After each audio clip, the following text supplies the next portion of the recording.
채식을 하면 몸에 좋다는 것들 어느 정도는 인정을 하시겠지만 그 채식을 하는 것에 대한 몇 가지 오해도 있는 것 같아서 그 채식에 대해서 잠깐 얘기해 볼까 합니다. 그 채식을 하면 단백질 섭취가 기본적으로 너무 부족한 거 아니냐 이런 말씀들을 하시는데요. 그것은 오해에 불과합니다.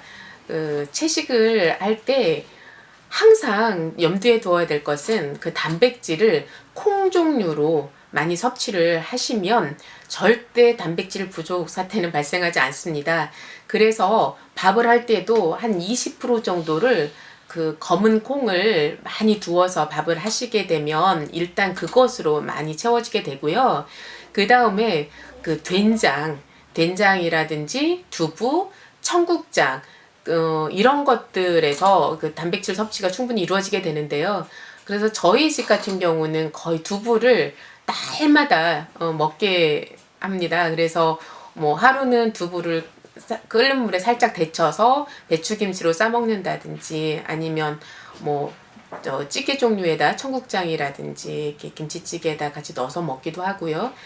청국장을 끓일 때는 특히 국물을 너무 많이 잡지 마시고요. 청국장이 뭐 이렇게 동그란 그 덩어리 하나 있으면 그거를 그냥 넣고 국물 아주 자작하게만 조금만 넣으시고 거기에다 두부 넣고 이렇게 끓여서 그냥 이렇게 뭐라고 할까요? 그냥 건더기 떠먹는 것처럼 따글따글한 그 청국장 덩어리 그거 떠먹듯이 그렇게 하면 굉장히 고소하고 맛있어요. 어쨌든 이런 그냥 밥에다 놓아 먹는 검은콩 이런 것만 생각하지 마시고 그 청국장, 두부, 된장 이런 것들을 적절히 활용하시면 이 콩단백질은 고기 단백질보다 훨씬 그 소화 흡수가 용이하고 우수한 단백질입니다. 그래서 단백질 부족을 걱정하지 않으셔도 되고요. 그리고 그 간장이라든지 고추장도 제대로 잘 담근 고추장에는 단백질이 분해된 여러 가지 필수 아미노산들이 아주 많이 들어 있습니다. 그리고 간장을 어떻게 담느냐에 따라서 그 영양 상태가 매우 달라집니다.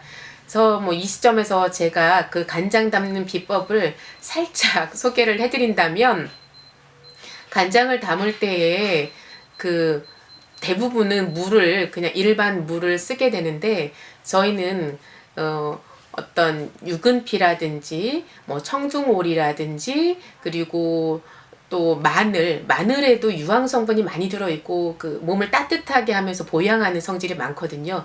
그런 것들을 한 20시간 이상 푹 끓이고 나서 기름은 걷어내고 이렇게 식혀서 거기에다가 그 간장을 담으면 이것은 어떤 보약보다도 뭐 녹용 몇째 넣어서 달인 그런 보약보다도 귀한 그런 간장이 됩니다.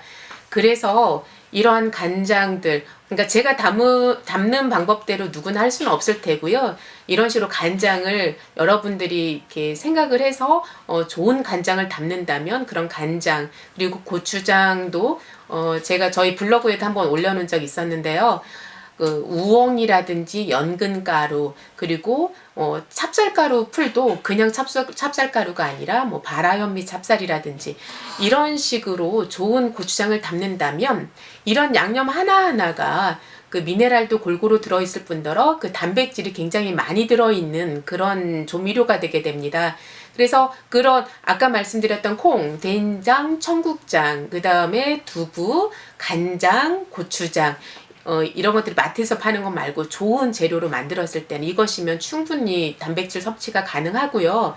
그 다음에 채소만 먹으면 기력 없다 하시는 분들이 있는데요. 예를 들어서 노인분들이 특별한 질병은 없는데 기운 없어서 자리에 누우시려고 하는 분들 고기 열을 드시게 해보세요. 기운 나는지. 절대 그렇지 않습니다. 기운 없을 때 고기를 먹으면 기운 난다는 거는 어떻게 보면 정말 자기가 고기를 좋아하시는데 한동안 고기 못 먹다가 고기 먹었을 때 어떤 포만감이라든지 이런 부분이지 그 고기를 먹어서 소화시켜낼 만한 능력이 있는 사람들에 한해서 있는 얘기지 정말 몸 안에 효소가 부족하고 소화 능력이 떨어지고 전체적으로 정말 체력이 떨어져서 기운이 없으신 분들은 그럴 때 고기를 드시면 오히려 더 기력이 없습니다.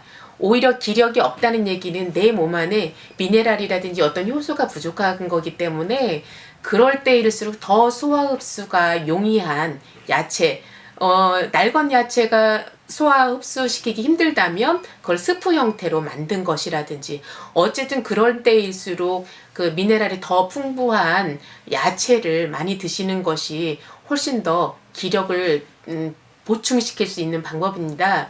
그리고 또 한 가지, 어떤 분들은 뭐 채식을 하시면서 피부에 뭐 가려움증이라든지 이런 게 생기고 더 예민해졌다, 그런 표현을 쓰시는 분들이 있는데요.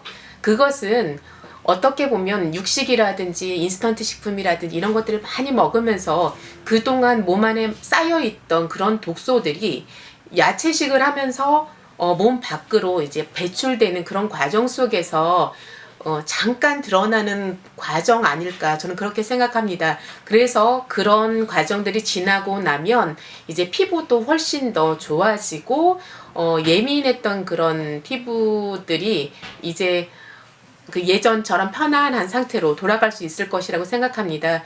그래서 채식을 하면 여러 가지 영양 결핍이라든지 뭐 기력 없다든지 이런 것 때문에 걱정하시는 분들, 그런 걱정은 하지 않으셔도 될 것 같습니다. 그렇다면, 그렇다고 해서 저는 100% 채식주의자는 아닙니다.